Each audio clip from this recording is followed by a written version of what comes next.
कधी-कधी असं वाटतं का, काहीतरी चुकीचं चालू आहे यार आयुष्यात आणि जर पाहायला गेलो तर सगळं काही ठीक असतं. काहीच चुकीचं नसतं. हो, कधी-कधी मे बी तू खूप जास्त सेन्सिटिव्ह होते, व्हिच इज ओके.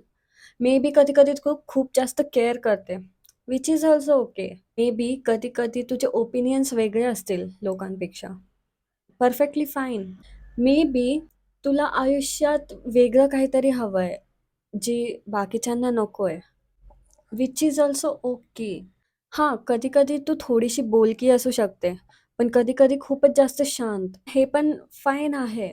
मला माहिती आहे ऑड वन आउट राहणं ईझी नाहीये. पण वेगळी असणं सुद्धा चुकीचं नाहीये. योग्य लोक तुला तसंच प्रेम करतील, जशी तू एक्झॅक्टली आहे आणि तुला फिट होण्यासाठी स्वतःला चेंज करायची अजिबात गरज नाहीये. Because you are enough, just the way you are. Girl, you are beautiful, amazing, just the way you are. Start living